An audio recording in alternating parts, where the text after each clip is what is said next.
कुछ नहीं है, आप वो आरक्षण ले लो।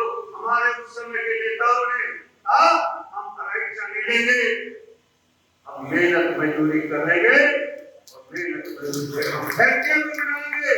आज हमारे पास फैक्ट्रियां भी हैं, आज हमारे पास उद्योग भी हैं, आज हमारे पास व्यापारी भी बड़े बड़े हैं, आज हम राजनीतिक कुत्ता उठाने वाले भी हैं, आज हम इंजीनियर भी हैं, आज IAS अफसर भी हैं, आज SCS अफसर। उससे ज्यादा आप लोगों को मालूम होगा जिन्होंने उस समय की त्रासदी देखी है। 15 अगस्त 2021 लाल किला पर देश के प्रधानमंत्री जी ने भारत के उस समय में त्रासदी में लोग जो शहीद हो गए थे, उन्होंने 14 अगस्त को पूरे भारत के अंदर, हरियाणा नहीं पूरे भारत के अंदर विभाजन विभीषिका का कार्यक्रम पूरे देश में 14 अगस्त को मनाया गया, जिसके देश के सृजन राष्ट्रीय महामंत्री सुनील बंसल जी हैं। बहनों भाइयों,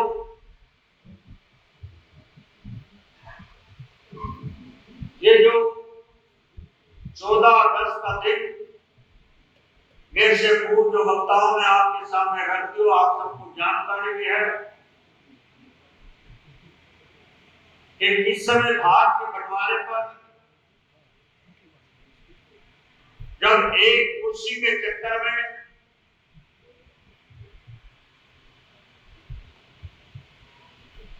प्रधानमंत्री की कुर्सी के लिए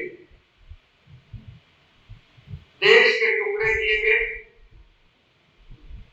और देश के टुकड़े इसलिए किए गए कि अंग्रेजों ने चाल चली फूट डालो राज करो। उस समय के जो इस आंदोलन में क्रांतिकारी लोग थे या उस समय के हमारे नेता थे, उन्होंने उस समय बंटवारा कराया, और बंटवारा कराने पर यह तय कर दिया कि हिंदू समाज भारत में रहेगा और मुसलमान पाकिस्तान में रहेगा।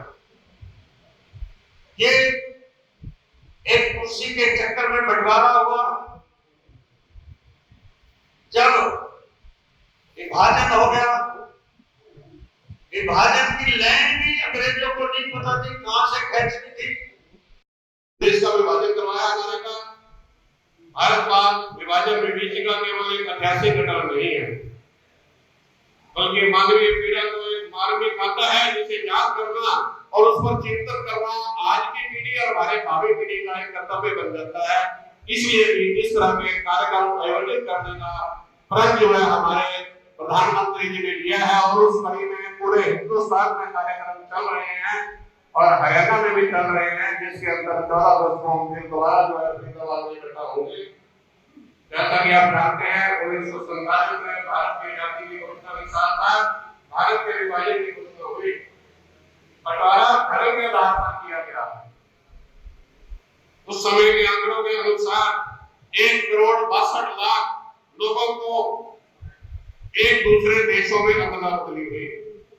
लगभग 13 लाख लोगों का कत्लेआम हुआ, नरसंहार हुआ। हमारी बेटियों को उस समय माताओं को किस तरह से संभाला और लेकर के आए उस अवस्था में, उस एज में, या फिर जैसा कि बताया जा रहा है, जैसे अपने बुजुर्गों को सुना, मेरे पिताजी खुद स्वतंत्रता संग्राम के साहित्यकार थे। उन्होंने स्वतंत्रता संग्राम के साहित्य पर कम से कम 8 पुस्तकें लिखी, महिलाओं पर भी लिखी, पुरुषों को। इस कार्यक्रम को किया जा रहा है, प्रधानमंत्री नरेंद्र मोदी ने इसका आह्वान किया है और हम इस कड़ी में जुड़ने जा रहे हैं।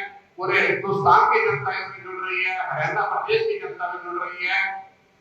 लेकिन भी बल्कि हमारे दिलों के साथ साथ भारत की हमारे पूर्वज जो समय शाह थे, रईस थे, उनके पास धन दौलत घोड़ा गाड़ी हमें किसी चीज की कमी नहीं थी, और उन्हें हाथों हाथ खाली हाथ बचते बचाते यहाँ हमारे अपने देश में भारत में आकर के शरण लेनी पड़ी और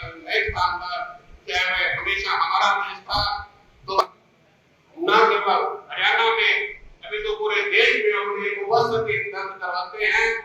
और जैसा कि बताया जाता है उस समय केवल हिंदू समाज, पंजाबी समाज ये लोग ही नहीं आए थे, उस समय सभी जातियों के, सभी धर्मों के हमारे लोग जो है वहां से आए। विभाजन